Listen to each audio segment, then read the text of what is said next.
Have you ever wanted to add a tab to the form arrangement on a supporting object, but when you go into the object properties, there is no option for this? My name is Gianfrancesco, and I am a Senior Solutions Architect and Consultant with Excalibur Data Systems. And in today's session, I will demonstrate how to accomplish this with the approval supporting object. Although approvers may receive notifications via email, some technicians like to log into Cherwell and view them from their dashboard. I have had several customers add a widget to their dashboard to display any approvals that they need to review and approve. The issue with doing this, however, is that you have no ability to view the details of the parent record, such as the change request or knowledge article, without manually looking it up. By adding tabs to the form arrangement on the approval object, we will then be able to see the parent record details in order to make an informed decision about the approval. To begin with, we're going to go ahead and create a new blueprint. Let's ensure that we have the approvals object selected under the supporting object type. And then you'll notice over here under the appearance, we do not have the option for the form arrangement, nor do we see it up here in the toolbar. So let's go ahead and click Edit Business Object Properties. And under the object type, we're going to change this to Major. Click OK. Click Home, and then say Yes. Now we can see the Edit Form Arrangement option here under the Appearance and up here on the toolbar. Let's go ahead and click the Edit Form Arrangement. In order to add items to the tab control down here on the form arrangement, you'll need to have relationships.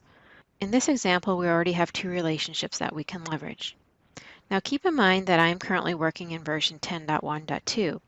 And in order to see the quick view and the go-to buttons that would appear here under the toolbar on the form arrangement, I do need to make some changes. So I'm going to go ahead and select the first relationship and click Edit. Navigate down to Advanced, General Attributes, and then we need to add the attribute Show Owns as Link on Tab. Click OK, and then we're going to repeat this on the other relationship.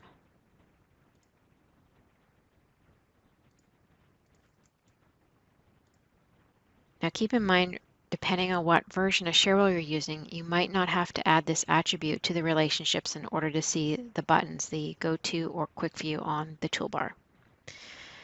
Now let's go ahead and add them. I'm going to drag them down to the form arrangement. We're going to right-click on Change Request, go to Properties.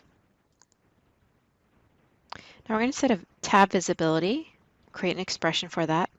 And the reason that we want to do this is so that if I'm working on an approval record and, for example, the approval has to do with a knowledge article, I don't need to see the Change Request tab. So we're going to look for a field called Parent Type Name under the approval record. We're going to set it to equals, and then we're going to say Change Request. Click OK. Now moving on to tab contents, the form that you want to display, I'm going to use the Change Summary form, and that is because in the newer versions of Cherwell, the content is split between an overview form and a default form, and we want to be able to see the majority of the information. And we're going to click Show Toolbar. I'm going to deselect these options. We're going to leave the Quick View on, and if we had other options to change the supportive views, you could modify that as well. Then I'm going to click OK. You can see there's the two buttons, the Go To and the Quick View. I'm going to repeat the same thing on the knowledge article. I'm going to set our tab visibility. We're going to use the parent type name equals, and in this case it's going to be knowledge article. Click OK. Go to the tabs. This only has one form that I can use. Show toolbar.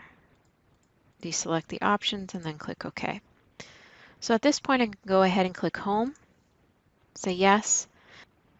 So now what I need to do is go into the Edit Business Object, go back into Business Object Properties and change this back to Supporting, click OK, and then we can publish the blueprint like we would normally.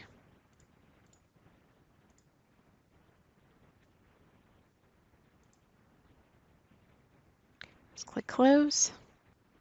So now I'm going to go ahead and bring up the rich client. And I'm going to reload my definition so I can pick up those changes. So on this system, I already have a widget on my dashboard that will show me waiting approval. So if I click on that, On the My Work, we'll see the widget showing my waiting approvals, and I have one right now. So these are any approvals in the system where the status is waiting and my name is the name of the approver.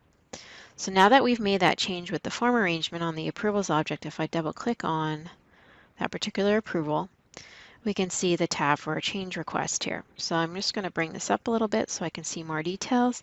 Now, what I can also do is I can either use the Go To or I can use the Quick View, so that if I want to look at the additional details of the change requests that are not displaying under the tab, I have the ability to do that so that I can make an informed decision. So once I've viewed all the details, I can simply come down here and click the Approve or Deny buttons. So I'm going to go ahead and do that. The record's saved, and at this point then your regular workflow or automations will continue and you'll be able to move on. So if I go ahead and navigate back to the My Work, we're no longer going to see that approval record because it's been processed. So that brings us to the end of the training session today. I hope you've enjoyed this and that this is something that you can take back and implement in your own environment.